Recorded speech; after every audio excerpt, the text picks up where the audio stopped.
It's Oscar season, folks, and you know what that means. We're all bracing ourselves for Jimmy Kimmel to make some cringe joke about Will Smith slapping Chris Rock. Oh, and it also means making predictions. Totally random, subjective predictions. But here they are. I'm Joey C. Let's go.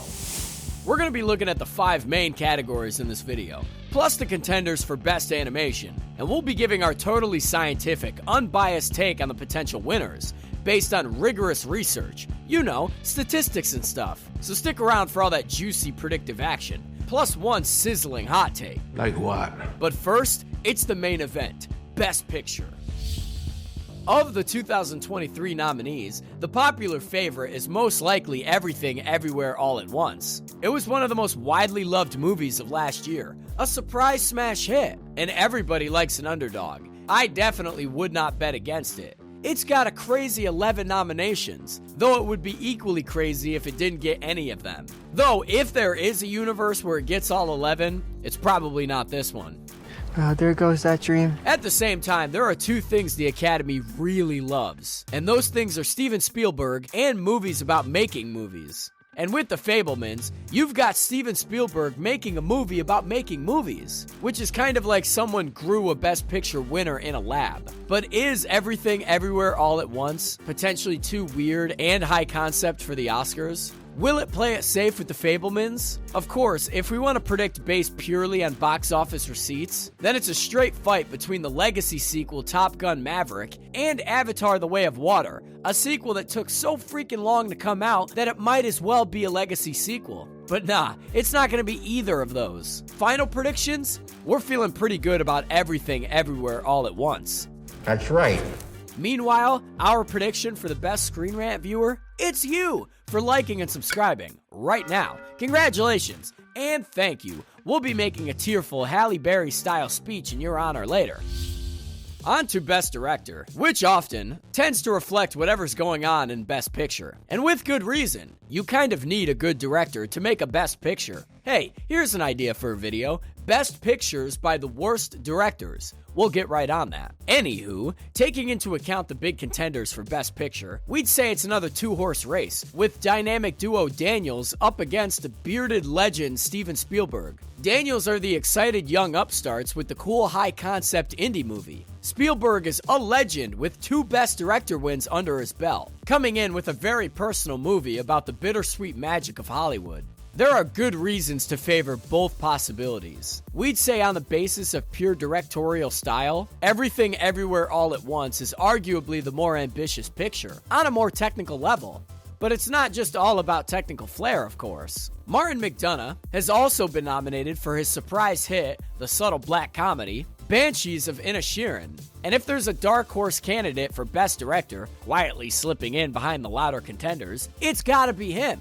Final prediction? Almost too close to call, but we think Spielberg might squeak in at the last second. A career Oscar for an elder statesman, in a solid Academy tradition. Want to hear a totally mind-blowing take on the Best Animation category? Well, you'd better keep it locked, but first, it's Best Actor. Well, what do you know? No nominations here for Everything Everywhere All at Once or The Fabelmans, so we get to talk about some different movies finally. The obvious candidate for this category is Austin Butler for the title role in Elvis. The film may have taken some, shall we say, big swings, not all of which paid off, but even people who thought the movie was a disaster were all in agreement in their praise for Butler, whose performance really anchors the whole mess. The Academy loves a biopic. See previous wins for Rami Malek's take on Freddie Mercury, Gary Oldman as Winston Churchill, just to name 2. And it's probably the easiest way to measure acting. We know what Elvis looked and sounded like, so if someone managed to look and sound like him, then it's good acting, right? Well, yeah, but then again, there's more to acting than that. Colin Farrell deserves a shot at the title here for his quietly devastating performance in Banshees of Inisherin. It's not a big, showy role, the complete opposite of Elvis, but it's a career best for Farrell, and it really makes the movie. We'd also have to put money on Brendan Fraser winning for The Whale. His performance has gained plenty of applause among critics and audiences alike, and it's part of a big, heartwarming comeback narrative for an actor that pretty much everybody likes. The movie's kind of divisive, even if people appreciate Fraser's performance. Final prediction? Austin Butler seems like the safest bet. Now, on to Best Actress. And what do you know? It's very much looking like another two-horse race for this category. Cate Blanchett is the obvious pick for Tar. The BAFTA win is usually a good marker for later success at the Oscars, and her performance has been celebrated from pretty much every rooftop. And not to take away anything from that performance, it's a very Oscar-y kind of role, you know? But then we have Michelle Yeoh for Everything Everywhere All at Once. Yeoh is really having a moment right now. In terms of an overall narrative, a win would really kind of fit in the Year of Michelle. And Cate Blanchett has won Best Actress before, so it wouldn't feel like such a loss if she didn't win this year. Who, may I ask, gets to decide that? Of the other candidates, it's hard to imagine there being any upsets outside those two. Though Michelle Williams has impressed a lot of people with her turn in The Fabelmans. Andrea Riseborough is looking pretty unlikely at this point, due to all the unnecessary controversy about her nomination. An unforced error by people around her that sadly overshadowed her performance, which is a shame. And if Blonde hadn't been so divisive, we'd say Ana de Armas might be in for a shot for her portrayal of Marilyn Monroe. The Academy does love someone playing an iconic star, which you don't get any more iconic than Marilyn Monroe. Final prediction, we think Blanchett will probably swing it, though we'd welcome a win for Michelle Yeoh. Now onwards, comrades, to the scolding hot Best Animation Feature take. A take that will literally blow the back of your head off. That is, right after we talk about Best Original Screenplay. Everything Everywhere's biggest competition probably comes from the Banshees of Inisherin.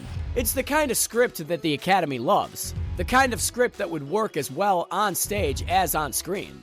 And as the direction isn't that showy, it could be a way of rewarding Martin McDonagh without giving him Best Director. Yeah. Which seems unlikely. Also, betting odds have risen on Banshees following the BAFTAs, so make of that what you will. As far as the rest of the nominations go, they're pretty much identical to the Best Picture options. There's not so much heat for The Fabelmans in this category as in Best Picture and Best Director, so we'd be surprised if it won here. We'd also be surprised if Triangle of Sadness picked up the trophy, as nobody seems to be able to agree whether that movie is a work of genius or a disaster. Tar could be a surprise contender, but the movie is so much about Cate Blanchett's performance, it feels unlikely for it to get a scripting win. Final prediction? We're gonna go out on a limb and say Banshees of Inisherin. We hope everyone enjoys looking back at this video after the winners are announced. Anyways, on to our final prediction. It's Best Joke About the Slap. No, not really. There won't be any good jokes about the slap. It's Best Animation, baby. It's probably gonna be Pixar. What? You want more? Oh, okay. So why do we think it's going to be Pixar? Well, it's not a sure thing, but they're probably the safest bet. Pixar has won 11 times in the past. Turning Red was a big hit, and kind of a big swing for them. It had a more diverse cast and crew than a lot of Pixar movies, so it could be a way for the Oscars to try and get some diversity points. Plus, you know, it was a damn good movie. But sure, the obvious choice isn't always the right one. Audiences were pretty much divided on Guillermo del Toro's Pinocchio, but critics seem to like it. And Del Toro is a favored figure at the Academy, which is kind of weird when you think about it. It also did well at the BAFTAs, which could work in its favor. So, you know what? Now that we've thought about it, final prediction, Pinocchio. Or maybe Turning Red. Nah, it's gotta be Marcel the Shell with shoes on. It's definitely gonna be Marcel the Shell with shoes on.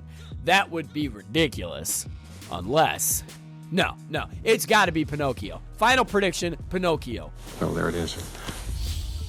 So those are our predictions for the big winners. And of course, there are many less celebrated Oscar categories to consider. Who will win Most Forgettable Marvel Post-Credit Scene? Or Best Direct-to-Streaming Nicolas Cage Tax Write-Off?